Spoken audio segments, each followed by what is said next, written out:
আসসালামু আলাইকুম। সম্মানিত ভিউয়ার্স, সবাই কেমন আছেন?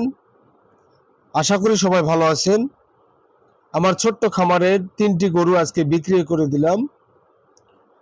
আর গরু 3টা বিক্রি করলাম 2,20,000 টাকা। আমার এই 3টা গরু কেনা ছিল 1,85,000 টাকা। আমি গরু 3টা বিক্রি করলাম 2,20,000 টাকা। খাদ্য বাবদ, চিকিৎসা বাবদ প্লাস কারেন্ট বিল সব মিলায় গরু 3টাতে আমার খরচ হয়েছে 25,000 টাকা। আমি গরু 3টা পালন করছি 1.5 মাস। 3টা গরুতে আমার টোটাল খরচ হয়েছে 25,000 টাকা। আমার কেনা গরু 3টা 1,85,000 টাকা, আর এদিকে খরচ বাবদ 25,000 টাকা। তাহলে আমার 2,20,000 টাকা টোটালি 3টা গরুতে আমার খরচ। আর আমি গরু 3টা বিক্রি করলাম 2,20,000 টাকা। গরু 3টা পালন করলাম 1.5 মাস। লাভ মাত্র 10,000 টাকা। আমার এই 3টা গরু বিক্রি করে 10,000 টাকা মাত্র লাভ হয়েছে। আমি ক্লিয়ার ভাবে আপনাদের বলে দিলাম, আমার 3টা গরু পালন করে মাত্র 10,000 টাকা লাভ হয়েছে। হ্যাঁ, এর মধ্যে একটা কথা আছে, আপনাদেরকে গরু সিজন বুঝে কিনতে হবে, সিজন বুঝে বিক্রি করতে হবে। কারণ আমি এই সিচুয়েশনে গরু 3টা বিক্রি করলাম, কারণ এই সিচুয়েশনে গরু 3টার দাম খুবই কম। আর কেন বিক্রি করলাম সেটাও আমি আপনাদের বলতেছি এই ভিডিওর মাধ্যমে। কারণ এই সময় গরুর দাম অনেক কম। কারণ এই যে দেখেন, সরকার পতন, দেশে একটা অসহযোগ আন্দোলন ছিল কিছুদিন আগে, আর এখন দেশে মহামারী বন্যা। আর বন্যার কারণে আমাদের এক অঞ্চলের গরু আর এক অঞ্চলে যাচ্ছে না, যার কারণে গরু প্রতি 10,000 টাকা করে কম।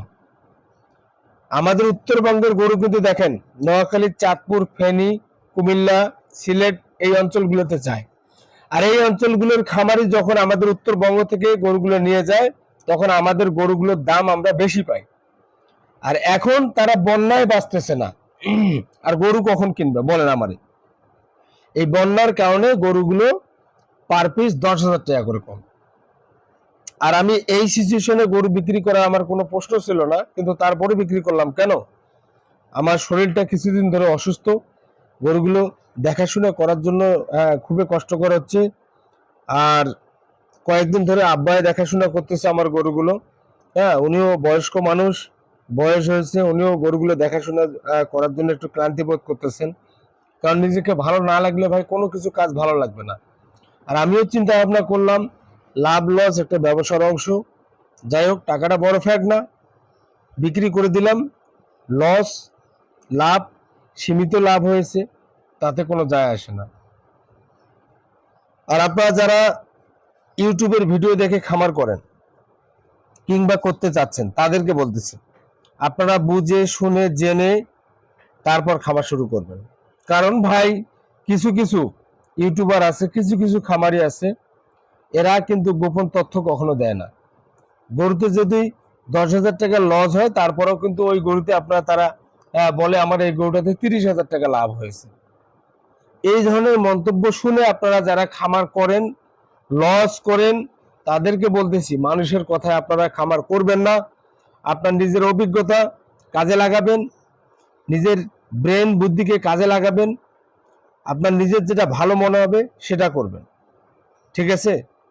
আপনাকে গরুর খামার করার আগে গরুর বিষয়ে জানতে হবে, গরুর ট্রিটমেন্টের বিষয়ে জানতে হবে।